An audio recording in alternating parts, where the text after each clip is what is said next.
반갑습니다. 4월 1일 금요일 큐티 스케치 시간입니다. 오늘 본문은 구약성경 에스라 1장 1절로 11절까지의 말씀입니다. 오늘 본문은 이렇게 시작합니다. 바사왕 고레스 원년에 여호와께서 예레미야의 입을 통하여 하신 말씀을 이루게 하시려고 바사왕 고레스의 마음을 감동시키심에 그가 온 나라에 공포도 하고 조서도 내려 이르되. 오늘 이 4월 달인데요. 4월 달 큐티 본문은 에스라, 말라기 그리고 이 고난 주간 큐티입니다. 에스라 이 성경은 이스라엘이 이제 바벨론의 포로로 끌려간 지 이제 70년 만에 다시 이제 돌아오는 사건. 돌아와서 이제 성전을 건축하고 또 믿음의 공동체를 세우는 일련의 과정들을 에스라 느헤미야에서 다루는데요. 하나님께서 이 모든 일을 주관하시는 분이신데 그야말로 이 1장 1절을 시작하면서 그것을 말씀하고 있어요. 고레스 왕을 통하여 이제 바사 왕입니다. 페르시아죠. 페르시아가 세계를 제패하고 저 세계를 다스리는 나라가 되었죠. 그런데 이제 고레스 왕 때에 그가 이제 유화 정책을 펴면서 식민지 자기의 속국들의 자유를 이제 허락하기 시작하는, 고향에 돌아가서 살 수 있도록 하는 거예요. 물론 이제 정치적인 그들을 쥐고 있는 그 어떠함은 유지한 채 이제 독립을 시켜주기 시작하는 겁니다. 이 상황을 이제 설명하는데 이스라엘 백성들이 이제는 뭐 준비가 되었고 그들이 포로 생활을 하면서 힘을 모으기 시작했고, 그래서 그 힘에 밀려서 고레스 왕이 그렇게 보내주는 것이 아니라 하나님께서 그 고레스 왕의 마음에 감동을 주셨다는 거, 그의 마음을 변화시켰다는 거예요. 오늘 본문을 읽어보면 2절, 3절 이렇게 읽어보면요, 그가 굉장히 신앙이 좋은 그런 왕처럼 보입니다만은 우리가 그 이사야서를 본다든지 또 고레스 왕에 대한 역사적인 자료를 살펴보면 그에게 하나님을 믿는 그런 신앙이 있었던 것은 아닙니다. 그는 하나님을 제대로 알지 못했어요. 그리고 하나님께서 그에게 그 권세를, 그 왕의 자리도 허락하시고 그 모든 것을 주관하시는 분이, 나라의 흥망성쇠를 주관하시는 분이 하나님이세요. 하나님은 그가 신앙이 있었기 때문에 이런 일을 감당하게 했다기보다 하나님의 말씀을 이루시려고 예레미야를 통해서 예레미야 29장에 약속하신, 여호와께서 이와 같이 말씀하시니라, 바벨론에서 70년이 차면 내가 너희를 돌보고 나의 선한 말을 너희에게 성취하여 너희를 이곳으로 돌아오게 하리라. 예레미야를 통해서 하나님 약속하신 그 약속의 말씀이 때가 차서 70년이 차서 하나님이 그런 사전 작업을 하기 시작했고 그 일을 진행시키신다, 이런 뜻입니다.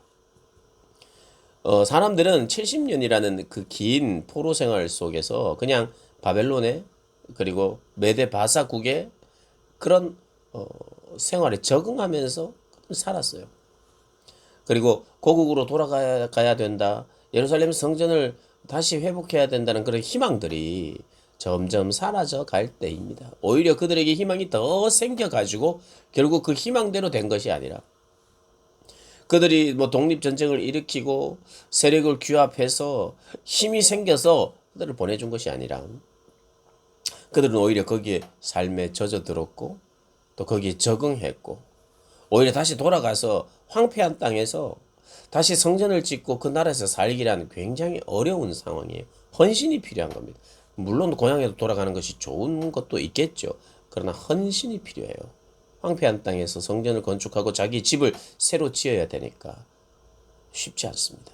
그런데 하나님께서 고레스를 통해서 그 일을 시작하셨는데, 그들이 그냥 몸만 가면, 몸뚱아리만 가면 거기서 무슨 예루살렘 성전을 다시 건축하고 할 수 있겠습니까? 제대로 살 수 있겠습니까?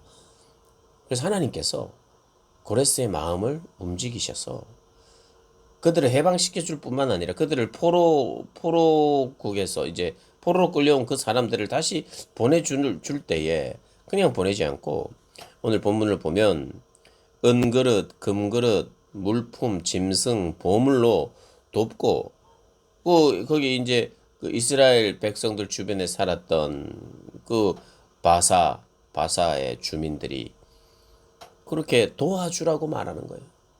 하나님의 성전을 지을 수 있도록 돕는 거예요. 그래서 여러분, 하나님의 때가 되면요, 하나님의 역사가 시작되면은 아무도 못 막아요. 아무도 못 막습니다. 사람이 준비 안 되고 유다 백성들이 준비가 제대로 안 돼도 하나님이 일하실 수 있는 분이시고요. 그들에게 자원도 없고 용기도 없고 힘도 없는데 어떻게 하느냐? 그 자원을 다른 방법으로 이렇게 제공하시고. 그런 것들을 보니 제일 중요한 것은 무엇입니까? 유대인들이 이제 일어나서 그 고국으로 돌아가서 뭔가 내가 해보겠다, 헌신해보겠다는 그런 마음이 생겨야 되는데 그 마음이 생겼어요. 그것 역시도 하나님이 그들의 마음을 감동시켰어요. 오늘 5절에 보니까 이에 유다와 베냐민 족장들과 제사장들과 레위 사람들과 그 마음이 하나님께 감동을 받고 올라가서 예루살렘에 여호와의 성전을 건축하고자 하는 자가 다 일어나기 시작한 거예요. 절망 속에서 희망의 끈을 어쩌면 놓은 상태에서 고레스 왕의 이야기 그리고 성전을 지을 수 있도록 뭔가 이 주민들의 도움도 주겠다고 하는 그런 어떤 이야기를 듣자. 그리고 중요한 것은 하나님이 그 유다 백성들, 이스라엘의 사람들의 마음, 특별히 제사장들과 레위 사람들, 이것은 예배 공동체이기 때문입니다. 이 나라가. 그래서 성전이 먼저 지어져야 돼요. 자기 집을 짓는 것보다 더 가장 우선적인 것은 성전. 성전을 짓는다는 것은 단지 건물만 짓는다는 것이 아니에요. 그들의 정체성 중에 가장 중요한 정체성, 그들은 하나님의 백성이에요. 하나님이 그들의 왕입니다. 그래서 그분을 중심으로 그분의 성전을 짓는 것이 곧 그 나라의 회복이요. 그 공동체의 회복이죠. 그래서 그 일을 하는 것입니다. 그 일에 가장 필요한 자들이 있다면 제사장들, 제사를 드리는 자들, 그 제사를 돕는 자들, 그들이 더 헌신해야죠. 그래서 여기에 족장들과 제사장들과 레위 사람들, 그리고 함께 하려는 사람들의 마음을 하나님께서 감동시키셔서 결국 역사는 이루어지고 또 하나님의 계획은, 하나님의 뜻은 이루어지는 것을 우리가 보게 됩니다. 요즘 코로나로 우리가 긴 시간 동안 이렇게 뭔가 정체되어 있는 그런 삶을 살지요. 언제까지일지는 몰라요. 아무도 모릅니다. 전망을 하긴 합니다. 근데 그것이 길어질 수도 있고 생각보다 더 짧아질 수도 있고 우리는 다 몰라요. 근데 우리가 이걸 기억해야 되겠죠. 하나님이 하시면 하나님의 때가 있고 하나님의 때가 차는 날이 있고 그러면 순식간에 변할 수 있다는 것, 순식간에 회복을 시킬 수도 있다는 것, 그리고 어떻게 이 코로나 이후 시대를 어떻게 이끌어 가실지는 모르지만 하나님은 하나님의 말씀대로 하나님의 뜻대로 그리고 그 뜻을 알려주시는 방식으로 우리가 지금은 다 이해할 수 없어도 결국에는 하나님이 일하시면 아무도 막을 자가 없구나 우리가 깨닫게 되는 거죠. 그래서 우리가 지금 이 시간에 해야 될 것이 있다면 오늘 에스라서를 우리 4월 달에 하나님께서 우리에게 본문으로 주신 이유가 있다면 우리가 묵상하면서 그 시작을 모든 것 위에 뛰어나신 모든 나라의 흥망성쇠를 주관하시고 한 나라의 해방과 독립도 주장하시는 분이 하나님이시고 하나님은 말씀하신 대로 하나님의 때가 차면 하나님의 뜻대로 그 일을 이루시고 사람의 마음도 바꾸시고 변화시키시고 새롭게 하셔서 고레스 왕의 마음도 변화시키시고 이스라엘 백성들의 마음도 감동시키셔서 그 일이 되도록 하시는 하나님이십니다. 그 일이란 무엇입니까? 신앙의 회복입니다. 하나님은요, 우리의 신앙을 회복시키시기 위하여 일하고 계세요. 그리고 필요한 것들을 우리의 마음을 감동시키셔서 그렇게 회복하여 헌신할 수 있도록 만드시는 분이시라는 것. 기억하면서 그 하나님 의지하시는 여러분들 되시기를 주님의 이름으로 축복합니다.